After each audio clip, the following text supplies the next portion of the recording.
Hello दोस्तों, यह video Pakistan का है जहां पर लोग बड़े बड़े गुब्बारों में गैस भरकर अपने घर ले जा रहे हैं क्योंकि पाकिस्तान में गैस के सिलेंडर्स काफ़ी महंगे हो गए हैं और वहां के लोगों के पास सिलेंडर खरीदने के लिए पैसे नहीं हैं। बताइए कितना खतरनाक है। अगर इनमें से एक भी गुब्बारा फट जाए तो इन लोगों के टुकड़े हो जाएंगे। पाकिस्तान में लोग एक बोरी आटे के लिए धक्का मुक्की कर रहे हैं। एक शख्स को तो आटे की बोरी नहीं मिलने पर उसको इतना गुस्सा आया कि वह वहाँ पे मौजूद और भी लोगों को जो आटा लेने गए हैं उनको धक्का दे देकर गंदे नाले में गिराते हुए जा रहा है। लोग आटे की बोरियों से लदी गाड़ियों को देखते ही पागलों की तरह दौड़कर उस गाड़ी के चारों तरफ घेर कर भीड़ लगा दे रहे हैं ताकि आटे की बोरी नहीं मिल रही तो कम से कम एक मुट्ठी भर आटा ही उनको मिल जाए। पाकिस्तानी मीडिया में सिर्फ इंडिया इंडिया का शोर है। चिल्ला चिल्ला कर पाकिस्तानी पत्रकार कह रहे हैं भारत और मोदी से मुकाबला अब बस की बात नहीं है। जैसा कि आप देख रहे हो ये पूरा ग्राउंड लोगों से खचाखच भरा हुआ है। इसलिए नहीं कि क्रिकेट मैच चल रहा है बल्कि इसलिए कि पुलिस की नौकरी के लिए एग्जाम चल रहा है। 30,000 से ज़्यादा लोग नौकरी के लिए ट्राई कर रहे हैं और पोस्ट है सिर्फ 1,667। पाकिस्तान की सिचुएशन इतनी खराब हुई कैसे? क्यों ये देश हमेशा भिखमंगा बना रहता है और अमीर देशों से भीख मांगता रहता है? इन सारे सवालों के जवाब उनके इतिहास से हमें मिल सकती है। आर्मी, भारत की आर्मी और पाकिस्तान की आर्मी में बहुत बड़ा फर्क है। वो ये कि भारत की आर्मी अपने देश और अपने देश के लोगों को सुरक्षित रखने का काम करती है और पाकिस्तान की आर्मी आतंकवादी बनाने, उनको भारत में भेजने और भारत में आतंक फैलाने का काम करती है।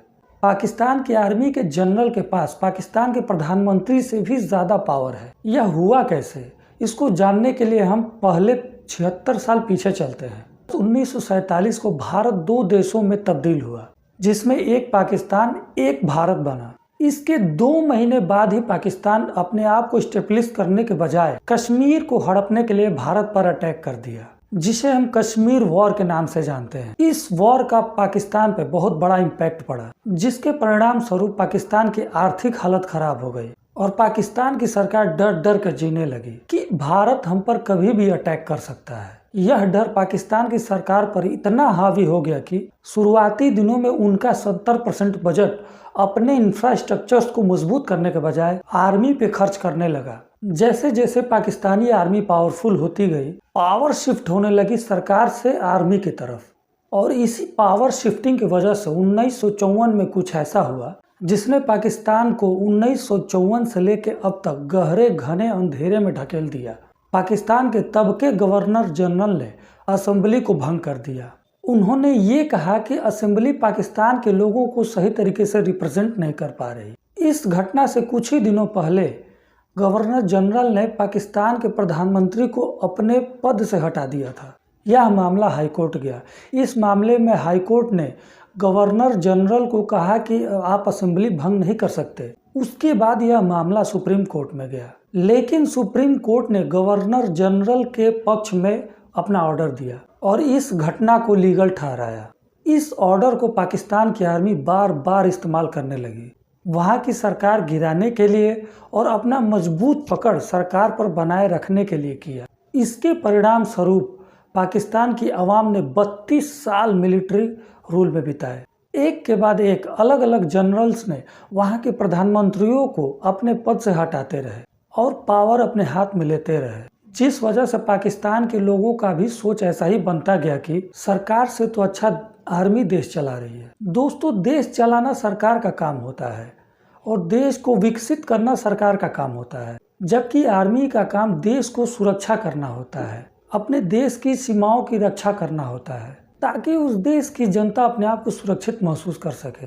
अगर ये दोनों काम आर्मी करने लगे तो ये दोनों काम में से कोई भी काम सही ढंग से नहीं हो पाएगा।